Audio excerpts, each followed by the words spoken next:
Hello lovelies, welcome back to my channel. How are you doing? On today's video we're making this beautiful kaftan dress with paper lace. It's so pretty and it has a collar. I'll be showing you how to make it from the beginning to the end. If you haven't subscribed to our channel, please like and subscribe. To our subscribers, thank you and God bless you. Let's jump right to it. So I'll be using the paper lace for this outfit. I'll be using 2 yards of paper lace and 4 yards of adire fabric, 4 or 5 yards. So it all depends on how you want it to be. If you want it to be bigger, if you want it to be longer, but I use 4 yards for it and 2 yards of paper lace. The first thing you're going to do, you're going to fold your fabric into 4 places. And for the guide, you are going to, Ankara fabric is 45 inches. So if you fold it into 4, you are not going to get the length except you are adding to the bottom part. So what you are going to do is you are going to measure it according to the length of the person you are making the dress for and fold it into 4 places. Okay, so that is what you do. So you measure the length and fold it into 4 places. So it's going to be perfect for your dress. After folding into 4, we are going to work on the back neckline. I'll be using 1 inches for the depth, then 3 inches for the wideness. So mark your 1 inch, 3 inches and connect it. After connecting it, I went ahead and inserted the shoulder. So for a shoulder is 17 and you divide it by 2, it's going to give you 8.5 inches. So I mark 8.5 inches and I came down by 1 inch for the shoulder slope. It's basically the normal way you do your basic bodice patterns.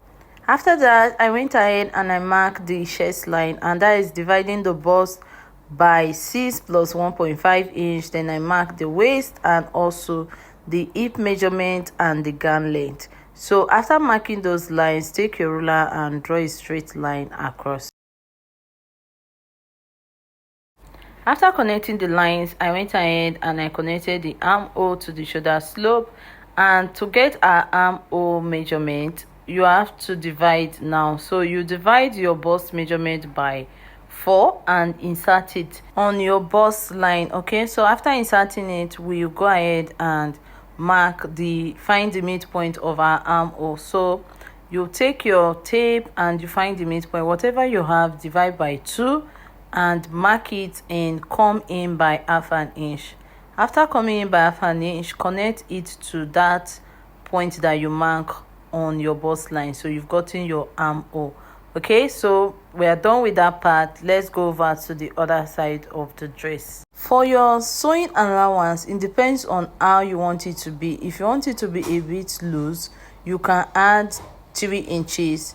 But what I did was, on the bust line, I added 2 inches. And after adding the 2 inches, I used 1 inch for sewing allowance, then 1 inch for ease, so that it will not be too fitted. So it all depends on how you want it to be. You can use 3 inches, you can use 2.5 inches, and you can use 2 inches. I used 3 inches earlier and it was way too big, so I had to reduce it to 2 inches. So it all depends on how free you want it to be.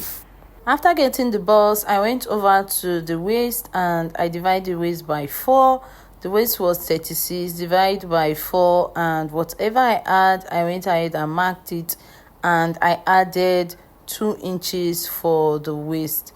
Okay, I used 2 inches for the waist, and for the bust area, I used 3 inches. Okay, so after doing that, you go over to the hip. On the hip area, I use 3 inches for sewing allowance and ease. That was what I used for the hip area. So it depends on you. You can even make it 4 inches. Just let it not be fitted.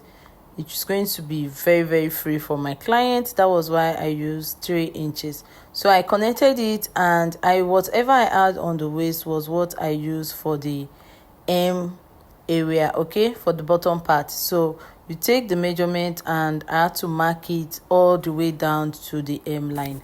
After marking it, I went ahead and I cut it out. So do the same thing for yours, cut it out. So you've gotten the front and the back. So after you've cut it out, separate the front from the back and we'll work on the front. We've gotten the front, so just cut out the front armhole. Okay, so you cut it out, that 1/2 inch, you just cut it out. Then we'll work on the front neckline. For the front neckline, what our advice is, don't make it bigger, because after cutting mine, even though my client wanted us to be bigger, it was way bigger for me. So what our advice is, you are going to just come down by 3 inches and give an opening on that area. Just give an opening instead of cutting it out. If you want to make it very fitted, you just give an opening. You open it up and it's going to be an opening, not going to be v-neck. But my client wanted something v-neck, so that's what I'm trying to advise. Instead of doing what I did, except you want a v-neck, don't do it this way. Just give an opening, and when you are stitching it, you are going to use the paper lace to turn it out, and it's going to just have that opening. So that's my advice. So this is it after cutting mine, as it has this v-neck. So that's what I'm saying. If you want to cut yours, don't do it that way. Just open it up and it's going to give you exactly what's on the picture. So but if you are doing the v-neck part like what I did, you can do it the same way I did mine. So I went ahead and used the paper lace to cut out the neckline. So this was the shape that I end up getting for the neckline. And if you've watched my previous video, I'm going to put the link below on how to shape your neckline for your dress. Okay, so you can just do it that way. It depends on how you want to do it though. Like I always say, try to be more creative. It must not be the exact style. Okay, so this is it. This is the paper lace. After cutting it, I went ahead and cut extra to make it longer. So this is how it looks. Place the lace front side and take your fabric. Instead of placing it front side facing front side like this, you are going to take the front side of your lace facing the back side of your fabric. Okay, you see what I did? Instead of doing it that way, that is if you are turning lining. But remember, our main fabric is going to be our lining piece for the neckline. You are just going to turn the neckline for this. You are going to do it front side of the lace facing the back side of your fabric. So take it to your sewing machine and stitch it. After stitching it, this is what I have. I'm going to notch it. Then after notching it, I'm going to top stitch on it. Okay, do the same way you do for your neckline and join the lace together. So I'm going to do that and show you what to do next. Let me just explain again how I cut the design for the dress. So I folded the lace into 2 and placed it on the front piece, and I shaped it this way.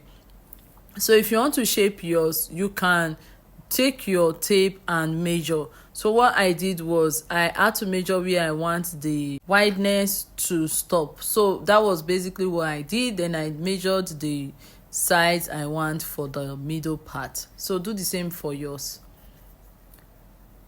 After stitching it and turning it, this is what I have. So what you are going to do, you are going to place the shoulder to shoulder together and stitch. Remember, we are adding a collar to it, like a bishop collar. And what you are going to do is stitch the shoulder to shoulder together first, then we take the measurement of our neckline. So this method is the same as doing the other one that I said. If you did not cut out the neckline, if you just open it up, it's the same method, the same process. So what you are going to do is take the circumference of your neckline and mark where you want the collar to stop on the front neckline. You get what I'm saying? You see, I've stitched it up. So I'm going to take the total measurement and mark where I want the collar to stop on the front area. You see what I did while measuring mine? You see where I started from on the front, That is exactly what you are going to do. So you take the tape, you can use 2 inches, you can come down by 2 inches on the front, you can come down by 3 inches. It all depends on how you want it to be. After getting it, you go ahead and you will work on the collar. Remember, we're adding zipper at the back of the dress, okay? So we'll be getting 2 pieces, but you fold it into 2 and cut. So add zipper allowance for the collar. So what I did was I folded the collar gum into 2 and I divided whatever I have for the neckline into 2, and what I had was 8 inches. So I marked the 8 inches. After marking the 8 inches, you go up on that point that you mark the 8 inches by half an inch and mark. So mark the half an inch. Then after getting it, you divide that 8 inches that you have into 2. Divide 8 inches into 2 and you have 4 inches. Mark the 4 inches and connect it with your curve ruler to that half an inch that you have. So be very, very careful. It just give you a very tiny curve. I have a tutorial on how to make this. I'll be putting the link on the description. So what you are going to do next is you are going to, from that cut and fold area, come up by 1 inch all the way down to that half an inch. So mark it. Then when you get to that midpoint, you still mark 1 inch, 1 inch, 1 inch, all the way down to the half an inch. After marking it, take your ruler and connect the lines together. You can leave it like this. If you don't want it to have that shape, you can just leave it this square. But I'm going to come in by half an inch on the upper part and use my ruler to just give it a curve down to touch it. So what I did was I used one of the circles on my pattern master to just give it a curve. So when you are done, cut it out and we'll place it on our fabric, iron it, and cut out our lace also. So I'm going to show you what I did next. So I place it on the lining piece. I use the fabric for the lining piece and the lace for the main fabric. So place it and iron it. This is 1 piece, right? So you are going to get 1 piece and cut it into 2. You divide it into 2 later, but you can do it now. But what I did was I ironed it on the fabric. Then when I finish ironing it on the fabric, I used the fabric to cut out the lace before dividing it into 2. You can divide it into 2 before you iron it. It all depends on how you want to do it. After dividing it into 2, you are going to have 2 pieces each. So we'll be having the 2 for the 2 side of our neck. Then you place front side facing front side. Do you see it? Front side of the lace facing the front side of the fabric and stitch. So you'll be using that half an inch that you gave while cutting out the collar. That's what you are going to use to stitch it round. So stitch both round, iron it, and we'll attach it to our dress. After stitching it, I went ahead and cut the excess of the collar. When I'm done, I'm going to turn it over and iron it out. So do the same thing for yours. You've gotten your collar already, so cut out the excess, iron it, and I'll show you how to attach it to your dress. Guys, don't forget to notch it when you are done cutting out the excess, please. This is it after ironing it. What we're going to do, be attaching it now to our dress. So you take the fabric side, that part that has the fabric, and place it on the back of the fabric. You get what I mean? So you are going to place the fabric of the collar, that fabric area, on the back of the dress. So after you place it and stitch it round, you are going to flip it over because that lace area now is going to be for the front. So you flip it just like what I'm doing, and you do the same thing for the other side and stitch it all the way down. So that's what you are going to do. You stitch the first part, then you stitch the second part. You see it, just pin it up, stitch it first, then you flip it over with the lace. So it's going to give you very, very nice finishing on that neck area, okay? I'm going to do mine and show you how it looks. This is it after stitching the neck area. This is how it looks. So after doing this part, we'll go ahead and work on the lace. And for the lace, I'll be using bias strips for it. So I'm going to iron hemming gum underneath it first before using the bias strips. So you place hemming gum underneath the lace to make it to stay before you use the bias. And we are using the bias to pipe the dress just to have a very neat finishing. So you fold it into two and stitch it all the way round the lace. Okay, can you see what I'm doing? You just fold it into two, put the lace in between and stitch. So I'm going to do that and show you how it looks. This is it after stitching and ironing. This is how it looks. When you are done with this part, you are going to stitch it on the dress. So I'm done ironing the bias. I'm going to go ahead and stitch it on the dress. So when you are done stitching, you go and work on the sleeve.